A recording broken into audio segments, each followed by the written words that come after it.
ಪರಿಶೀಲನೆ ಮಾಡ್ತಿದ್ದೀರಾ? ನೋಡಿಯಮ್ಮ, ಇದು 19 ಕಿಲೋಮೀಟರ್ ರೋಡು, 7,610 ಕೋಟಿ ರೂಪಾಯಿ ಇದನ್ನು ಖರ್ಚಾಗಿದೆ. 31ನೇ ತಾರೀಕು ಸರ್ಟಿಫಿಕೇಟ್ ಬಂದಿದೆ. ಪಾಪ ನಮ್ಮ MP ಇನ್ನ ಹುಡುಗ, ಇನ್ನ ಅನುಭವ ಇಲ್ಲ, ಅರ್ಜೆಂಟ್ ಅಂತ ಹೇಳ್ತಿಲ್ಲ. ನಾವು ಹಂಗೆಲ್ಲ ಮಾಡೋಕ್ಕಾಗಲ್ಲ. ಕಮಿಷನರ್ ಆಫ್ ಸರ್ಟಿಫಿಕೇಶನ್ ಕೊಡಬೇಕಾದವರು 31ನೇ ತಾರೀಕು ಜುಲೈ ಸರ್ಟಿಫಿಕೇಟ್ ಕೊಟ್ಟಿದ್ದಾರೆ. ನಾವಿವತ್ತು 4ನೇ ತಾರೀಕು 5ನೇ ತಾರೀಕಲ್ಲಿ ನಾವಿದ್ದೀವಿ. ಪ್ರೈಮ್ ಮಿನಿಸ್ಟರ್ 10ನೇ ತಾರೀಕು ಅವರು ಟೈಮ್ ಕೊಟ್ಟಿದ್ದಾರೆ.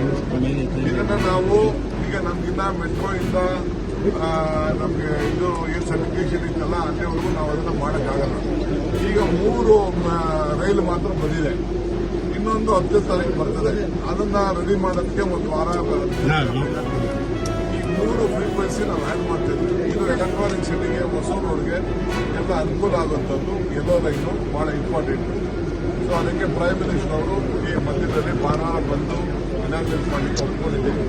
ನಾನು ನಮ್ಮ BDA ಚೇರ್ಮನ್ ಮತ್ತು ಕೃಷ್ಣಪ್ಪನವರು, ರಾಮಮೂರ್ತಿ ಮತ್ತು ನಮ್ಮ ಸತೀಶ್ ರೆಡ್ಡಿ ನಾವೆಲ್ಲ ಸ್ಪಾಟ್ ನೋಡೋಕ್ಕೆ ಹೋಗ್ತಾ ಇದ್ದೀವಿ. ಎಲ್ಲ MLAs ಬರೋಕ್ಕೆ ಹೇಳಿದ್ದೀನಿ. ನಾನು ಎಲ್ಲರೂ ಕರ್ಕೊಂಡು ಹೋಗ್ತಾ ಇದ್ದೀನಿ, ಎಲ್ಲ ರೆಡಿ ಮಾಡ್ತಾ ಇದ್ದೀನಿ. ಅದಾದ್ಮೇಲೆ 10ನೇ ತಾರೀಕು ಪ್ರೈಮ್ ಮಿನಿಸ್ಟರ್ ಅವರು ಇನಾಗ್ರೇಟ್ ಮಾಡ್ತಾರೆ.